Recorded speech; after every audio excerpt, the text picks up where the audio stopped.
Assalamualaikum warahmatullahi wabarakatuh. Yang terhormat Ibu Saidah SS selaku perwakilan dari SMA Negeri 1 Duri. Yang terhormat Bapak Ibu CGP Angkatan 11 SMA Negeri 1 Duri Kabupaten Pemalang yang berbahagia. Dan yang saya hormati dan saya banggakan pula Bapak Ibu beserta staf karyawan SMA Negeri 1 Duri yang berbahagia. Persediaannya untuk berdiri sejenak.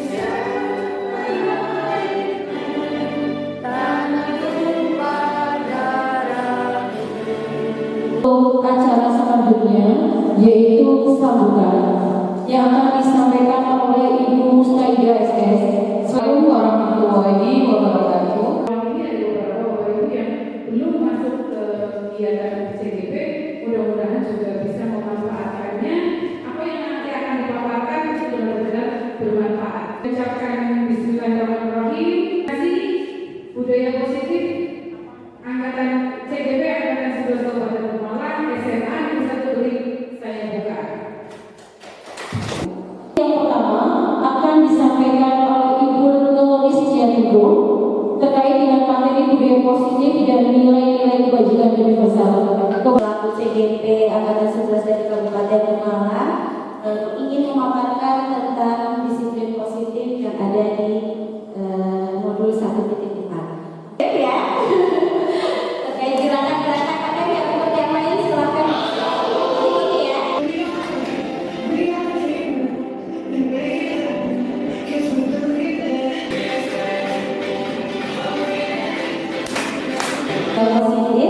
Budaya positif ini merupakan perwujudan nilai keyakinan dan kebiasaan di sekolah yang berpihak pada murid agar murid dapat berkembang menjadi pribadi yang kritis, penuh hormat dan bertanggung jawab sesuai profil pelajar Pancasila. Nah, di pendidikan yaitu menuntut segala kodrat yang ada pada anak agar mereka mencapai keselamatan, kebahagiaan yang setinggi-tingginya baik sebagai manusia maupun sebagai anggota masyarakat. Nah, pembelajaran dengan paradigma baru merupakan pembelajaran yang dirancang berdasarkan prinsip pembelajaran berdiferensiasi sehingga peserta didik sesuai dengan kebutuhan dan tahap perkembangannya sesuai dengan teori psikologi modern untuk mewujudkan profil pelajar Pancasila. Sebenarnya dapat mendisiplinkan anak. Kira-kira Bapak Ibu setuju dengan teori ini? Dengan kalimat ini? Tidak? Bunyi kenapa tidak? Kalau umpamanya seperti itu menunjukkan siswa itu tidak akan disiplin, tapi terpaksa melakukan sesuatu tapi terpaksa dan akhirnya itu anak tidak akan tumbuh dengan sendirinya, kesadaran dengan sendirinya. Jadi biarlah anak itu kalau umpamanya melakukan kesalahan, kenapa salah, kenapa melakukan ini, mungkin ada sebabnya, ada masalahnya gitu. Jadi saya kurang setuju banget. Pemberian dukungan dengan hal positif seperti membaca atau membersihkan halaman sekolah dapat meningkatkan disiplin anak. Kira-kira setuju kamu buatan ini?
Iya, karena siswa itu nanti diberi pilihan kamu mau membaca atau membersihkan halaman sekolah. Gitu. Kemudian pernyataan ketiga, memberi penghargaan dapat meningkatkan motivasi belajar anak. Kira-kira setuju atau tidak memberi penghargaan? Ini yang biasa dilakukan ibu-ibu, ya. Anaknya sendiri loh tempatnya. Gimana? Boleh? Boleh. Baik, jangan dulu ya, mohon maaf. Biasanya pakai PC lagi. Baik, untuk menjawab pertanyaan tematik yang ketiga ini, sebenarnya kalau di sisi saya secara pribadi itu agak galau kan.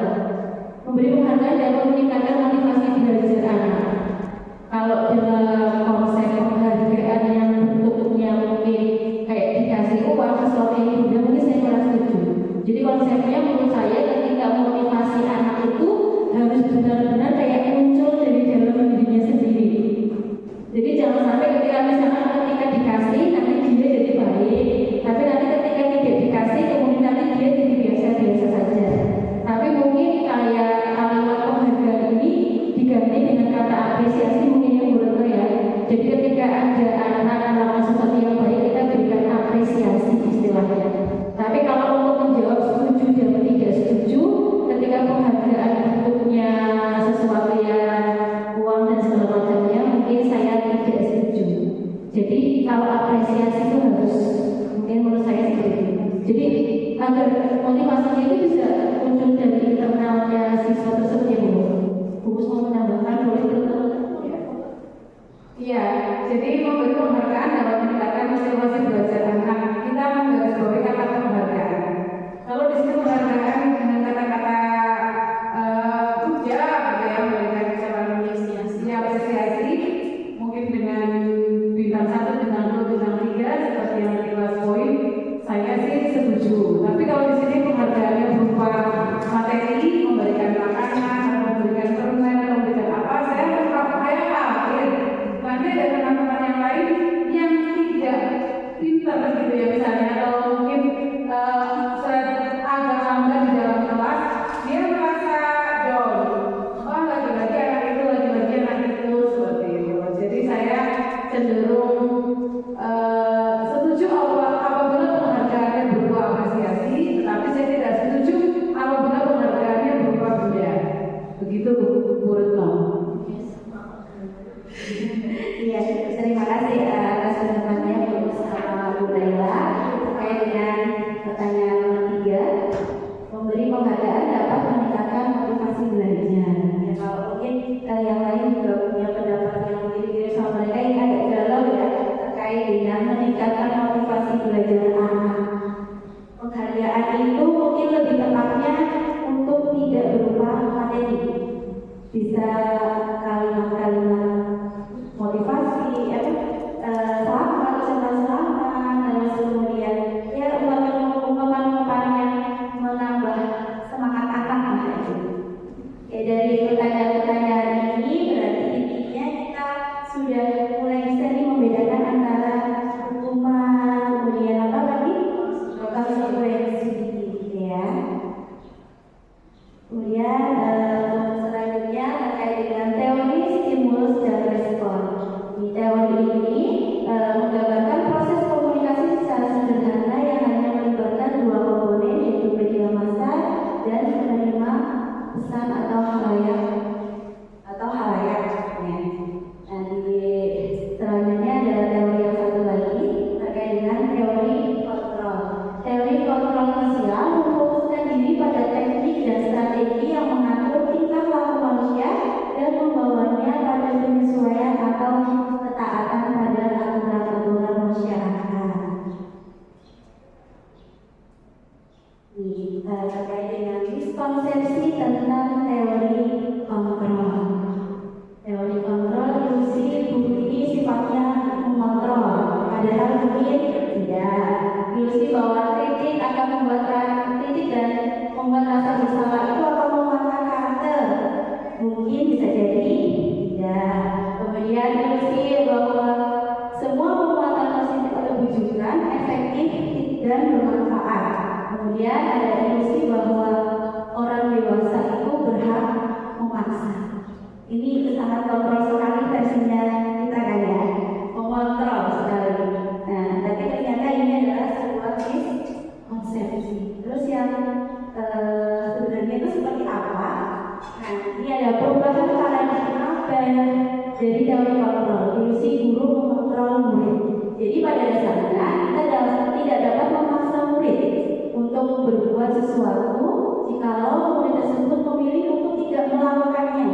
Berarti memang murid melakukan itu ya atas dasar keinginan sendiri. Walaupun apapun yang guru sedang mengontrol, tapi karena murid yang sedang mengizinkan dirinya untuk dikontrol, bukan karena kita yang mengontrol. Hanya murid yang bersedia untuk dikontrol. Nah, saat itu bentuk kontrol guru menjadi kebutuhan dasar yang dipilih murid.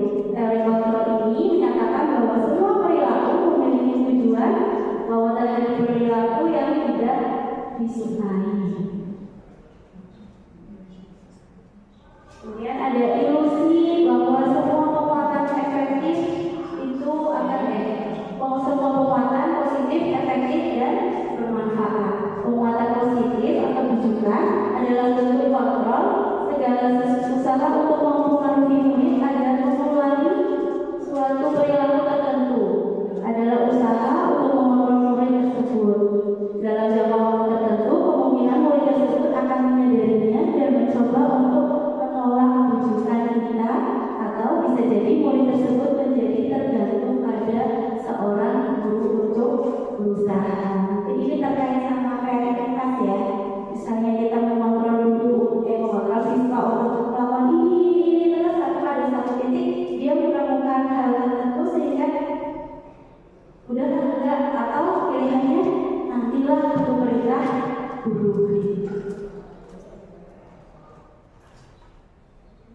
Ilusi bahwa kritik dan membuat orang merasa bersalah dapat menguatkan karakter. Menggunakan kritik dan rasa bersalah untuk mengontrol murid menuju pada identitas gagal. Mereka belajar untuk merasa buruk pada diri mereka sendiri. Jadi kita udah kita ke diri sendiri itu udah merasa buruk aja gitu. Jadi kemungkinan nanti kita akan kurang percaya diri. Jadinya kita kurang percaya diri dan kurang bisa mengembangkan atau mengeksplor diri kita sendiri. Nah, itu juga yang terjadi ke siswa. Nah, kadang-kala sulit bagi guru untuk mengidentifikasi mereka yang sedang melakukan perilaku ini, karena seringkali guru cukup menggunakan suara halus untuk menyampaikan pesan negatif. Ada tidak ya? Walau menyampaikan bahasanya halus, tapi ternyata itu sangat kayak sentilan lah gitu. Kemudian selanjutnya ilusi bahwa orang dewasa memiliki hak untuk memaksa, karena dianggapnya kita ya kita itu lebih tahu, sehingga kita memberitahunya dengan cara yang salah.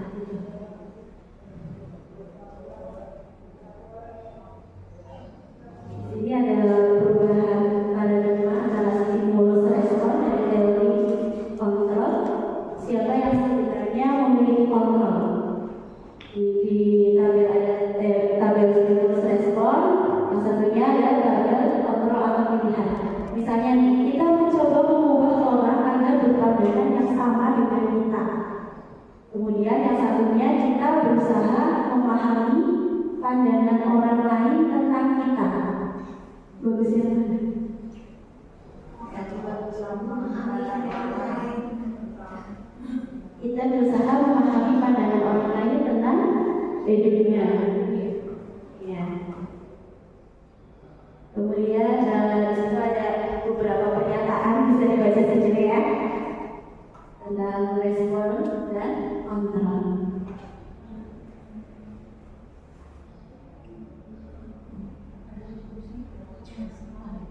Terkait inti yang utama yaitu terkait disiplin positif berasal dari bahasa Latin. Kita baca bagaimana bacanya. Disiplina yang artinya belajar. Berarti disiplin itu diartikan belajar berarti berlangsung terus menerus dengan adanya pembiasaan. Jadi lama-lama disiplin lama. Jadi disiplin ini mengacu pada disiplin diri akibat sebenarnya. Adanya kebiasaan-kebiasaan dari diri kita sendiri terkait dengan memiliki tanggung jawab terhadap apa yang sudah dilakukannya berdasarkan nilai-nilai yang diyakini, nilai-nilai yang kita yakini sendiri pertamanya. Kemudian ketika itu masuk ke lingkup sosial, berarti nanti ada nilai-nilai sosial bersama yang diyakini. Disiplin positif merupakan salah satu cara penerapan disiplin yang bertujuan untuk menumbuhkan kesadaran serta memberdayakan peserta didik tanpa imbalan penghargaan, reward, ancaman ataupun hukuman. Jadi tadi terjawab ya bahwasanya disiplin ini tidak harus kita memberikan penghargaan, tidak harus kita memberi hukuman ataupun mengancam, tapi itu muncul dari diri kita sendiri sebagai wujud dari kebiasaan-kebiasaan.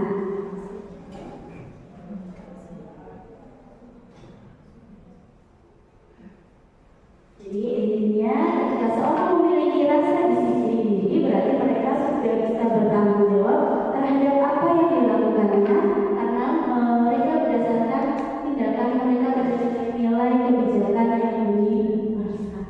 Jadi semuanya ini sudah diyakini sama diri kita sendiri, semuanya bersifat positif, kemudian bisa diterima oleh lingkungan seutuhnya. Ini yang bisa kita terapkan di kelas terkait disiplin positif. Yang pertama, membuat aturan dan kesepakatan bersama. Yang kedua, menetapkan konsekuensi. Yang ketiga, memberikan ujian. Yang keempat, menjalin komunikasi yang baik. Yang kelima, menjadi contoh yang baik. Dan pelan-pelan lebih ke depannya. Kemudian kita loyalitas. 3. Memberi contoh positif bagi rekan guru. Nomor 4. Menjalin komunikasi yang baik dengan rekan atau pimpinan atau bawahan. Kemudian disiplin dalam prestasi. Ini ada nilai-nilai kebijakan universal terkait dengan profil pelajar Pancasila. Ada dimensi-dimensinya yang kita semua sudah tidak asing ya, terkait dengan beriman dan bertakwa kepada Tuhan Yang Maha Esa, dan berakhlak mulia, mandiri, bernalar kritis, kreatif, gotong royong, dan berkebijakan global. Ini ada kata-kata dari tadi dari nilai-nilai kebajikan, bisa dilihat sendiri. Saya tidak akan membacakannya, tapi ada nilai keterampilan hidup, petunjuk hidup.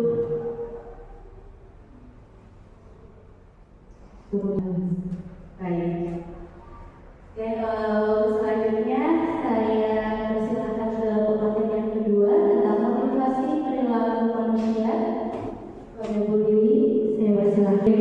Baiklah Bapak Ibu hadirin yang berbahagia, tadi sudah disampaikan materi yang sangat baik sekali menurut Ibu Retno Setiarino. Boleh saya meminta aplaus dan apresiasi untuk Bapak. Baik. Dan jika Bapak Ibu ada pertanyaan, saran atau apresiasi nanti dapat disampaikan ketika sesi diskusi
kita simpulkan, sebenarnya siapa sih yang memegang kontrol dari tingkah laku kita?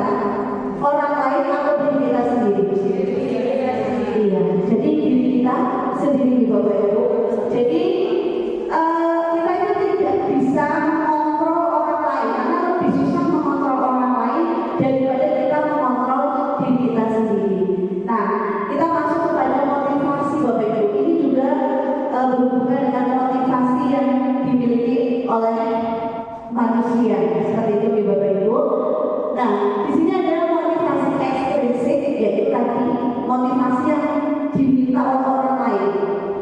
Kemudian yang kedua adalah motivasi intrinsik. Nah, motivasi ekstrinsik itu seperti apa, Bapak Ibu? Di sini ada dua, yaitu motivasi yang dilakukan karena menghindari hukuman. Oke, Bapak Ibu, mungkin anak-anak kita mau berangkat sekolah, biar dia berangkatnya tidak terlambat atau tepat waktu karena dia menghindari hukuman, biar tidak dihukum di sekolah. Nah, ini merupakan sebuah motivasi dari luar, Bapak Ibu. Kemudian untuk mendapatkan imbalan atau penghargaan dari orang lain, tadi sudah kita bahas ya pada materi sebelumnya, itu merupakan bagian dari motivasi ekstrinsik. Dia akan melakukan sesuatu karena ingin mendapatkan imbalan atau penghargaan. Yang kedua adalah motivasi intrinsik.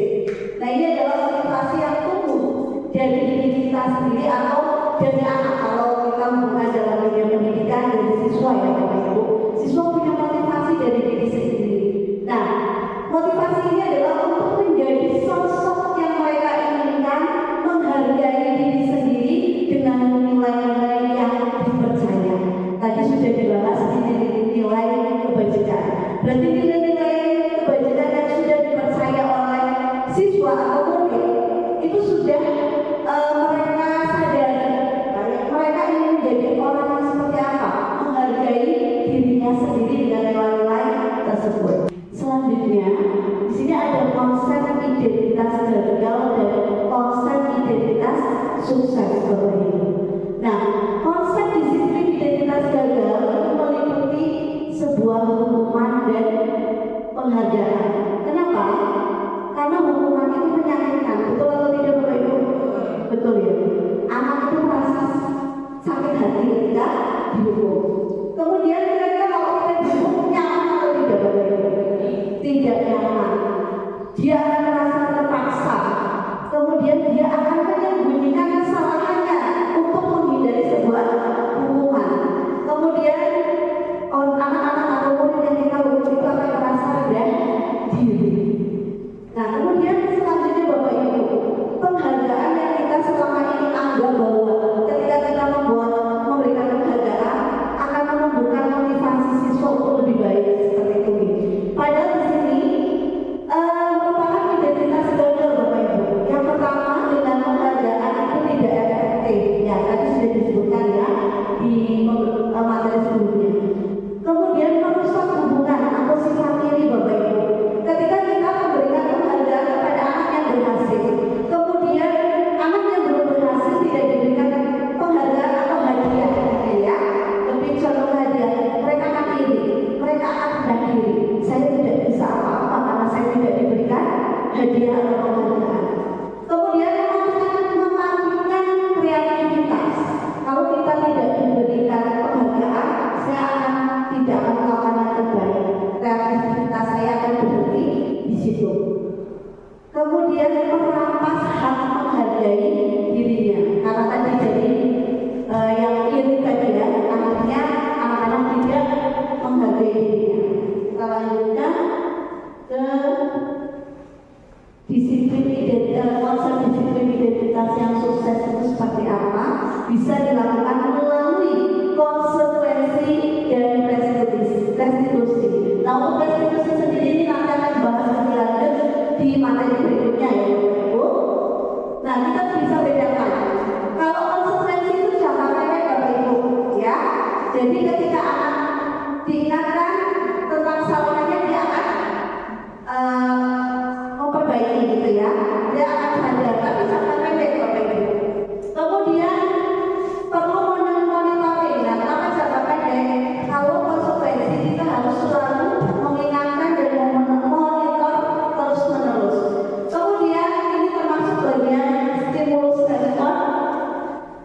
menghormati peraturan saja, tapi bukan dari diri sendiri ya. Kehilangan waktu untuk merenungi kesalahan karena dia dipantau terus di Bapak Ibu. Kita hanya memantau. Anak-anak kalau sampainya dilupa, dia kalau nggak dipantau seperti itu, akhirnya dia tidak melakukan. Nah, ini restitusi Bapak Ibu. Restitusi ini yang kita harapkan. Kita sebagai guru bisa menjadi posisi manajer, yaitu dengan restitusi anak menjadi bertanggung jawab atas perilakunya. Kita bisa memunculkan tanggung jawab anak, fokus pada penyelesaian masalah dan makanya. Kemudian ini merupakan bagian dari teori kontrol dan siswa akan bersemangat memperbaiki kesalahan karena sudah muncul motivasi dari diri. Selanjutnya, nah sekarang kita coba renungi bersama Bapak Ibu apa yang sudah kita lakukan kepada anak-anak. Yang pertama coba dari pertanyaan pertama, dengan lari mengelilingi lapangan, mengelilingi lapangan 2 kali karena terlambat habis sekolah. Menurut Bapak Ibu ini merupakan bagian dari hukuman atau konsekuensi? Hukuman ya Bapak Ibu, ini sifatnya menyakiti ya Bapak Ibu. Dan mungkin biasanya hukuman itu mendadak ya, tanpa kesepakatan terlebih dahulu. Kemudian membersihkan coretan yang dibuat di meja tulis. Berapa Bapak Ibu? Konsekuensi ya, karena ini menunjukkan tanggung jawab atas perilaku yang sudah dilakukan atau kesalahan yang dilakukan. Yang ketiga, berdiri di depan kelas sambil mengangkat kaki satu karena tidak bisa menjawab pertanyaan. Ada yang pernah melakukan Bapak Ibu? Saya kira di SMA Negeri 1 ini sudah tidak ada Bapak Ibu, karena budaya positif itu sudah sering kali kita dapatkan, sehingga insya Allah Bapak Ibu guru di SMA Negeri 1 ini sudah sadar akan restitusi. Ya ini sebuah hukuman ya. Kemudian menggantikan kertas tugas teman yang dicoret-coreti. Hukuman atau konsekuensi? Konsekuensi, karena konsekuensi itu akan menumbuhkan rasa tanggung jawab ya terhadap kesalahan yang sudah dilakukan. Nah ini perbedaan antara hukuman dan konsekuensi.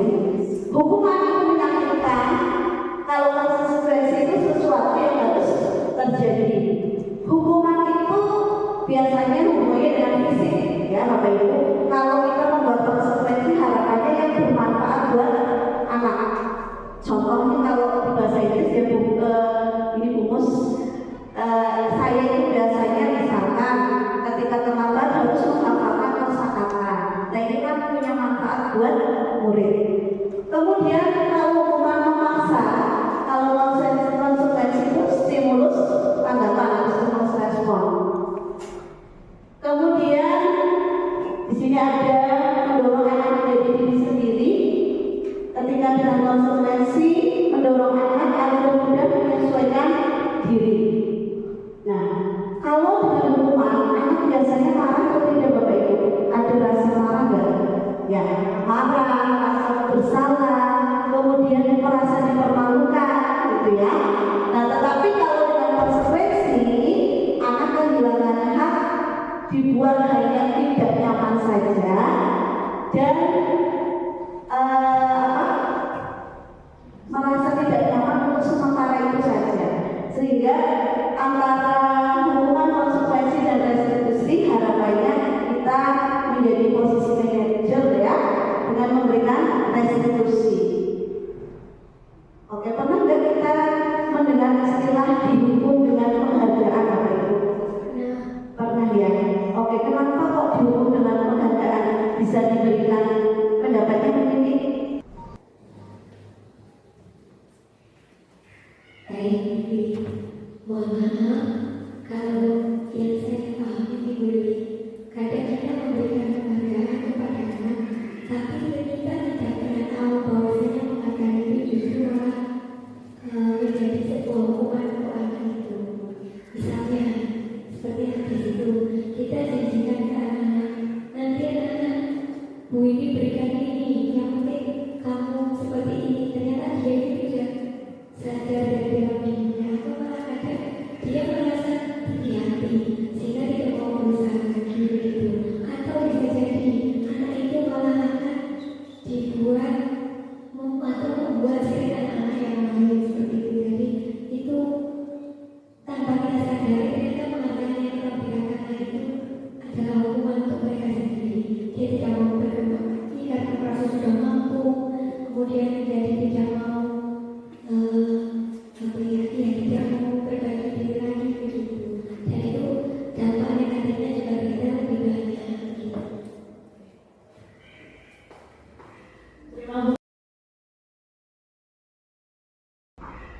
Terima kasih Bu Didi, luar biasa sekali pendapatnya terkait dengan dihukum oleh penghargaan. Betul sekali ya Bapak Ibu. Sebenarnya kita itu sudah memberikan hukuman kepada anak untuk mematikan kreativitasnya, gitu ya. Ketika tidak diberi penghargaan, akhirnya dia tidak melakukan. Oke, ini ada pengaruh jangka panjang dan jangka pendeknya. Oke, tadi sudah dijelaskan. Menurut saya sudah jelas ya terkait dengan penghargaan. Dan selanjutnya adalah keyakinan kelas Bapak Ibu. Mengapa keyakinan kelas? Kenapa nggak peraturan saja, gitu ya? Mengapa bukan keyakinan kelas ini? Nanti kita bahas lebih lanjut lagi. Oke, di sini pembentukan keyakinan kelas. Keyakinan kelas itu harus bersifat abstrak, ya. Yang kedua berupa pernyataan universal, dan yang ketiga berupa pernyataan positif. Ringkas saja, ya, agar mudah diingat, sesuai dengan kondisi kelas atau sekolah sehingga mudah diterapkan. Dan semua warga kelas atau sekolah dilibatkan dalam menyusun keyakinan kelas. Bapak Ibu sudah melakukan atau membuat keyakinan kelas? Sudah di Bapak Ibu. Nah, ini adalah dokumentasi ketika melakukan keyakinan kelas Bapak Ibu. Nah, sebenarnya banyak ketika membuat keyakinan kelas hanya sampai pada kesepakatan kelas Bapak Ibu. Ya, sebenarnya keyakinan kelas itu pertama dimulai dengan membuat peraturan kelas. Nah, setelah peraturan kelas dibuat, biasanya kalau peraturan itu kalimatnya masih negatif Bapak Ibu. Misalkan tidak boleh terlambat. Nah, misalnya gitu ya Bapak Ibu. Nah, diubah dulu menggunakan kalimat positif. Jadi seperti apa? Datang kepada Allah. Ya, kalimat yang positif menjadi datang tepat waktu. Kalau anak-anak nulis biasanya tidak boleh terlambat. Kita sudah menjadi kalimat positif. Setelah diubah kalimat positif, kita ubah lagi menjadi kalimat yang lebih ringkas agar mudah diingat Bapak Ibu. Ya, nah tadi sudah dibahas tentang nilai-nilai kebajikan. Kita ambil nilai-nilai kebajikan. Kalau datang tepat waktu berarti apa? Disiplin, misalnya seperti itu. Kemudian misalkan tidak boleh membuli. Nah itu masih negatif. Positifnya apa Bapak Ibu? Saling menghormati. Nah, kalimat kebajikannya juga menghormati atau saling menghormati. Nanti sekilas saja terkait dengan pembuatan keyakinan kelas. Ada 5 kebutuhan dasar. Yang pertama adalah bertahan hidup. Kita mulai cari alasan-alasan kenapa anak halaman itu mungkin didasari dari kebutuhan dasar manusia. Seperti itu ya Bapak Ibu. Oke, ini kebutuhan dasar manusia. Baik Bapak Ibu, untuk materi selanjutnya akan dilanjutkan oleh rekan saya Ibu Nana Sofiani. Ya, tapi saya kembalikan dulu kepada pembawa acara. Terima kasih.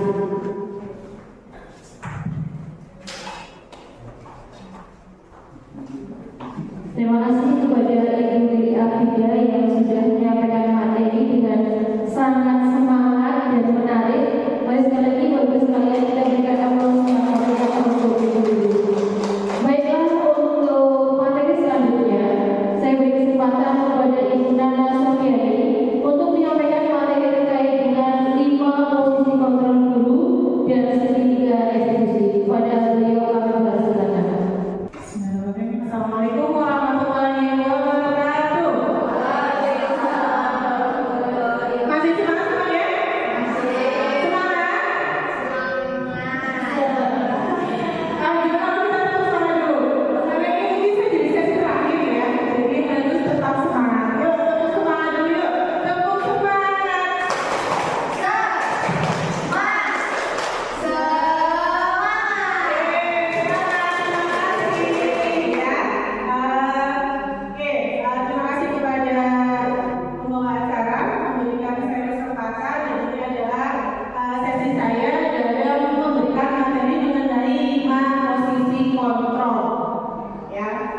Kita tahu mungkin bisa ada di layar bahwa dalam 5 psikologi seorang guru ternyata ada 5. Yang pertama adalah guru bisa menjadi seorang penghukum.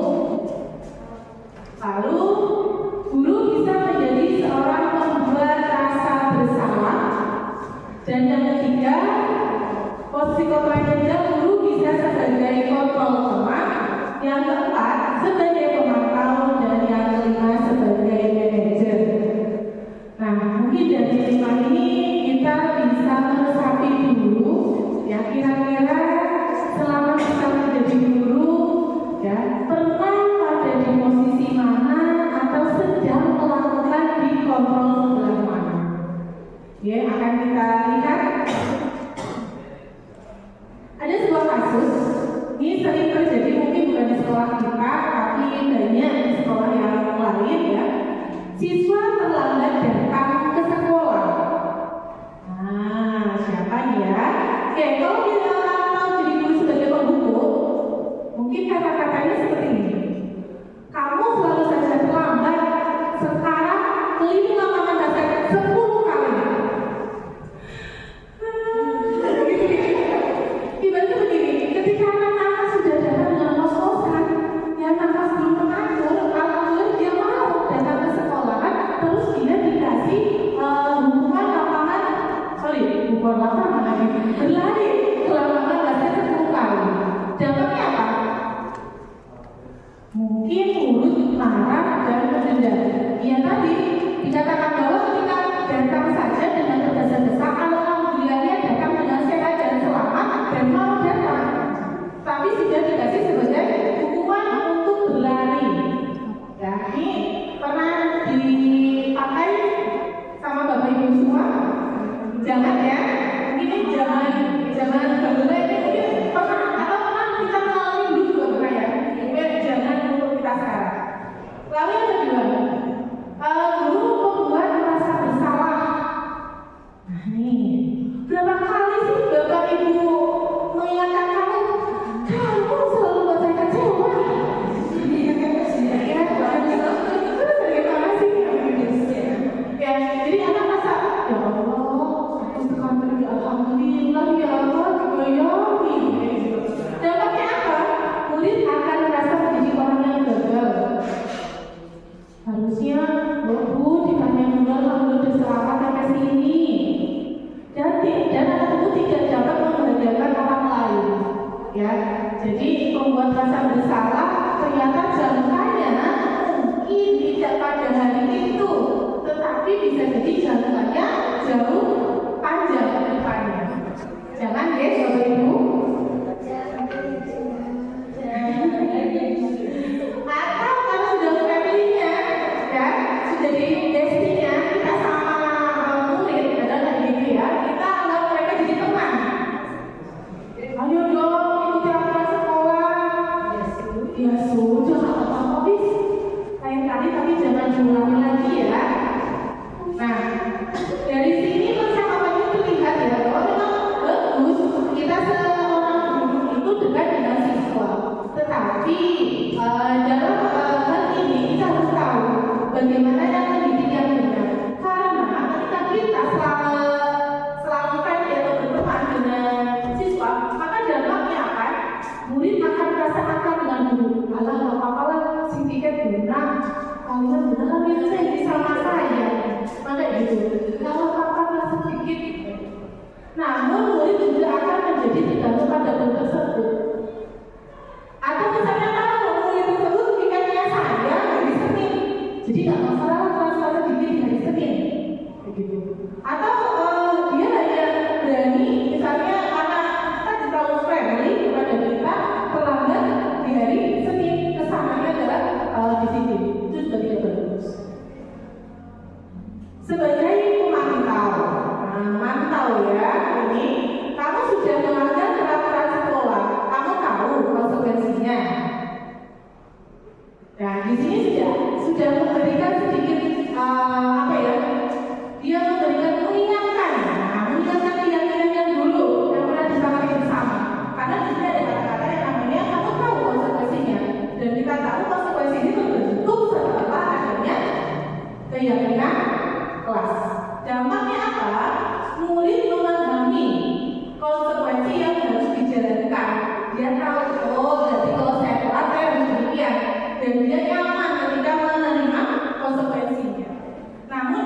mungkin merasa tidak nyaman menjalankan konsekuensi tersebut. Ya, jadi dia tahu nih ketika saya melanggar mungkin akan ada konsekuensi demikian, tetapi ketika saya melakukannya maksudnya tidak nyaman, mau melakukan males, tapi saya tahu aturannya dan sebagainya. Itu kita sebagai pemantau. Dan, nah ini yang paling umum ya. Jadi ketika siswa terlambat datang, kita hendaknya sebagai kontrol seorang manajer. Bagaimana? Kamu tahu kesalahan kamu. Apa kamu tahu kesalahan kamu? Kira-kira bagaimana cara kamu memperbaiki kesalahan kamu? Berbeda dengan pemantau. Ketika pemantau, dia langsung menanyakan, tahu kan konsekuensinya?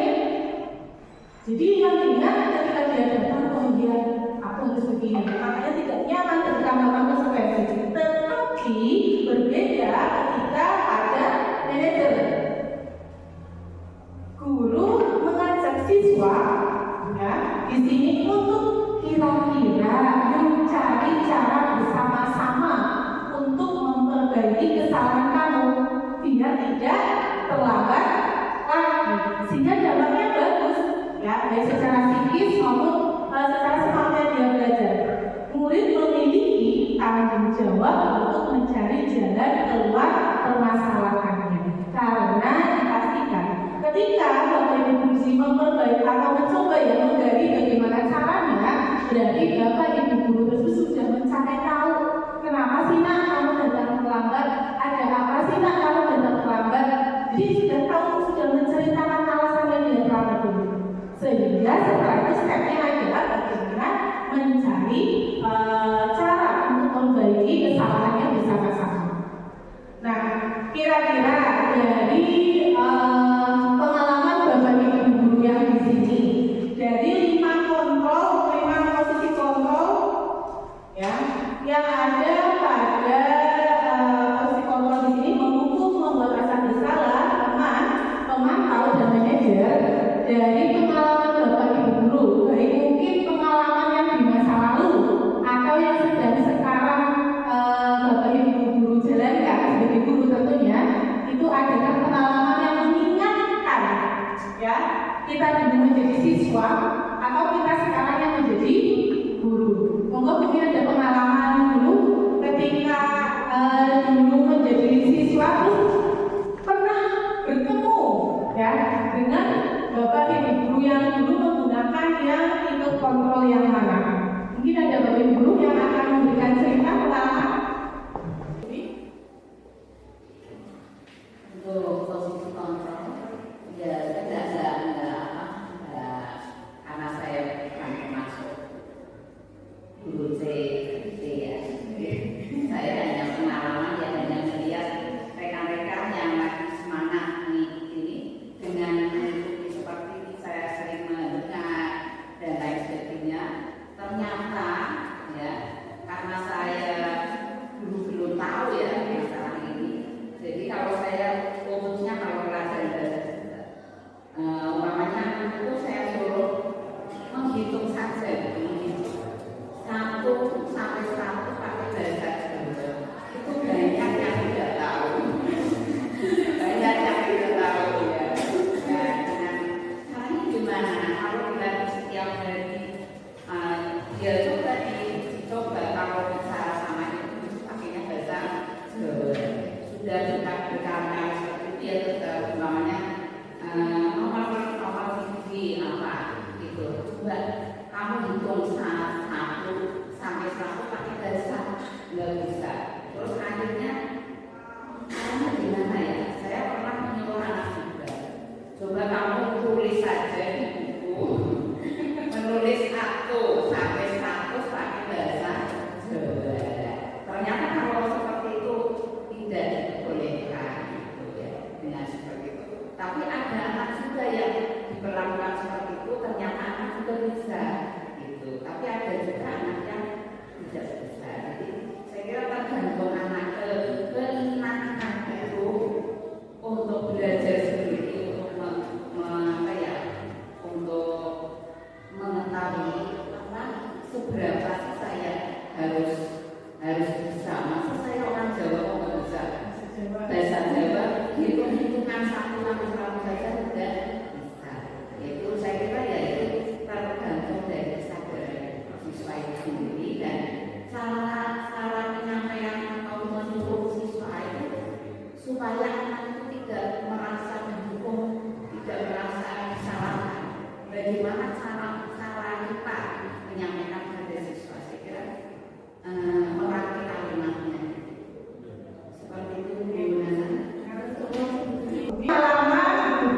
sebagai seorang guru di posisi kontrol.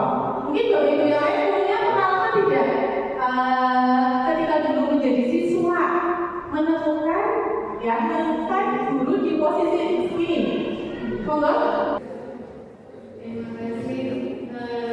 Saya cerita saja ya, cerita sedikit pengalaman saya waktu dulu jadi siswa. Jadi dulu di sekolah saya kebetulan ada guru yang ketika siswanya terlambat itu siswanya diminta untuk astagfirullah 100 kali. Jadi astagfirullah jadi 1, astagfirullah juga lagi sampai 100 kali. Kalau menurut saya pada waktu itu hukuman itu tidak terlalu masalah buat saya, karena selain itu bisa menyadarkan saya, itu juga bisa membuat saya istiqomah kembali. Itu sedikit cerita saya dulu di sekolah. Terima kasih ya. Terima kasih. Ya, kalau mungkin dari kasusnya Ibu, saya bisa mungkin ya ini ke arah yang membuat rasa bersalah. Dan di sisi yang lain sifat itu bagus ya. Ya Allah mohon ampun, ya Allah mohon ampun gitu ya istighfar. Nah, tetapi mungkin dari situ ada juga ya Allah apakah saya itu salahnya berat sekali begitu ya. Jadi pada waktu itu gurunya atau Pak Guru pada waktu itu bisa membuat rasa bersalah siswa. Jadi iya saya istighfar bagus sekali.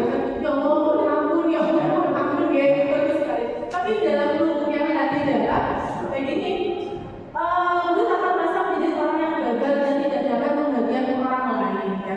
Itu tahun berapa Bu? Salah itu ketika sekolah ngomongin. Ketika SMA. Ketika SMA ya.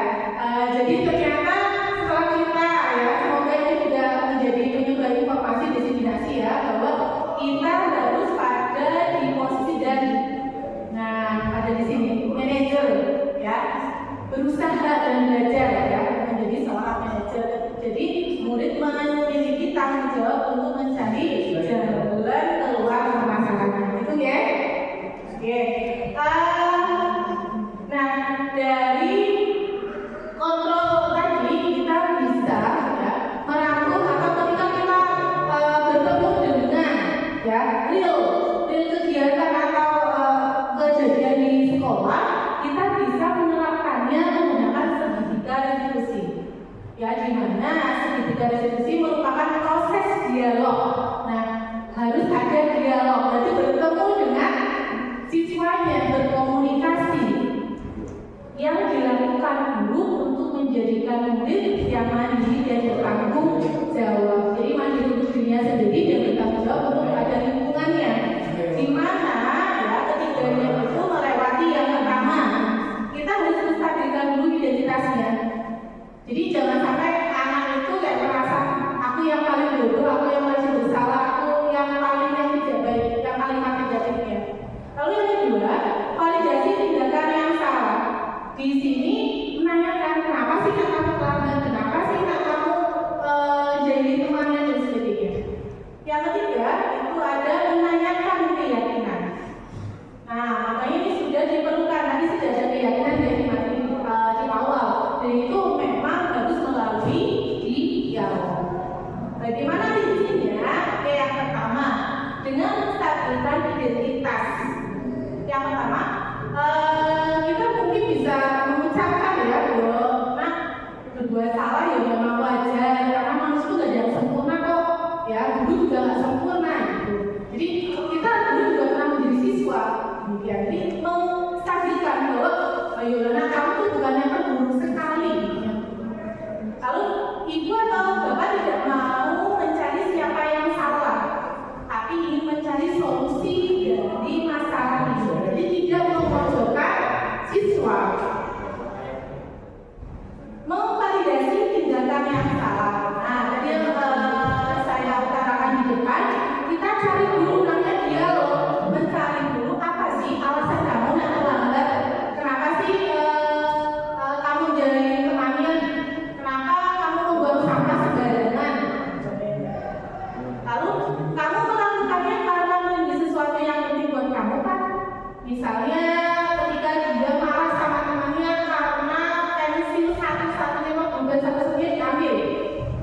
dia sedang bertahan dengan atas aset atau barang miliknya. Itu namanya adalah memvalidasi tindakan yang salah. Mencari tahu dulu, mengorek menggunakan dan melakukan hal demikian.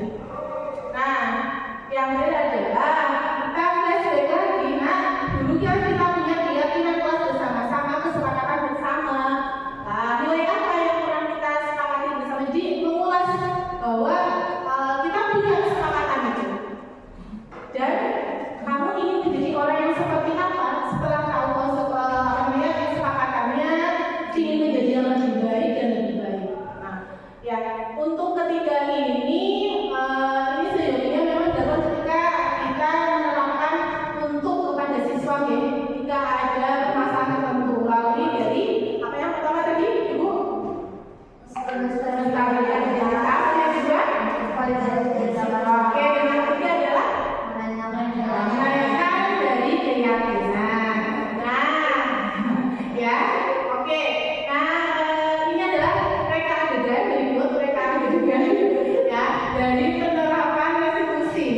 Mohon ini kalau ketawa restitusimu saja ya, karena bukan artisnya saya.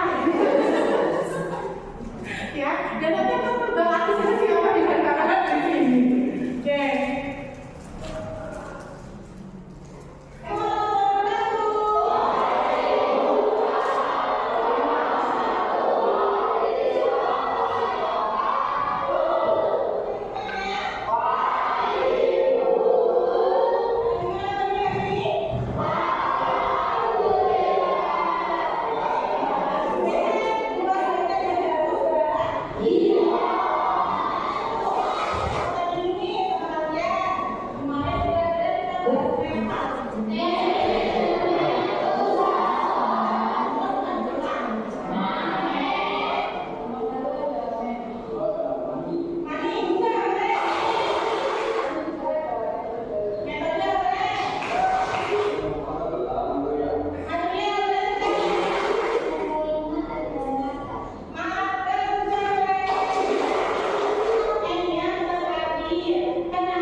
Oke ya, ini jadi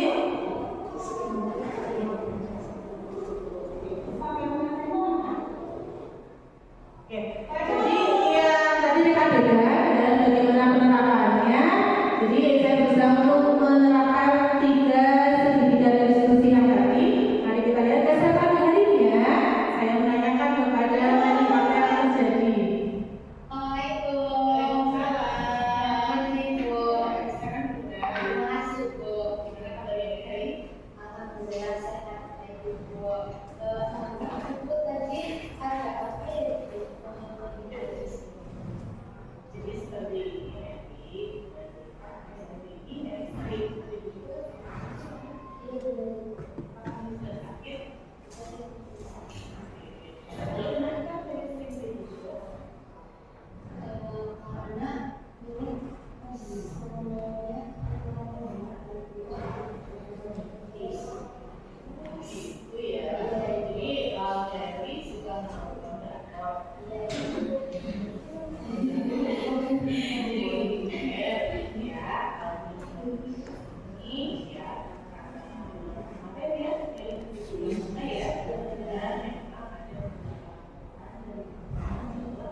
Nah, di sini saya sudah mulai ke tahap ketiga, yaitu menyiapkan keyakinan.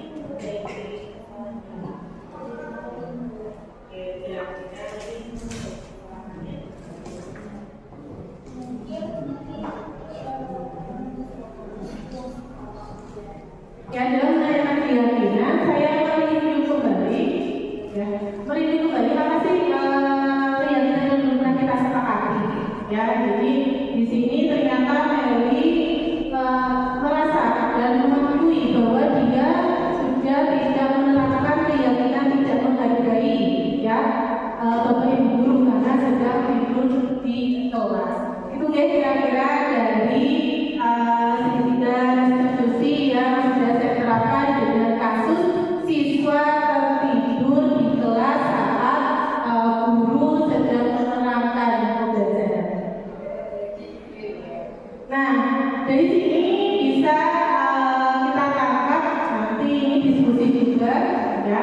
Yang pertama, apakah Anda setuju dengan tindakan yang dilakukan oleh guru? Setuju dengan tindakan yang dilakukan oleh guru? Setuju ya, karena guru sudah berusaha untuk menggunakan segitiga diskusinya. Nah, ini adalah tanggapan siswa atas setelah saya melakukan penerapan segitiga diskusi.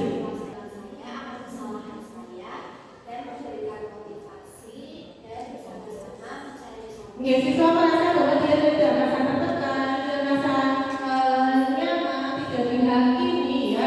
Dan ketika mau menceritakan apapun, akhirnya mau. Oh iya ibu, saya tertidur itu karena sering nonton drakor. Dan dia juga memberikan solusinya sendiri, bagaimana dia nanti tidak sampai ketiduran di kelas. Refleksi dari Bapak Ibu guru semua di sini mengenai diskriminasi, mengenai budaya positif. Monggo Ibu Lisa. Assalamualaikum warahmatullahi wabarakatuh.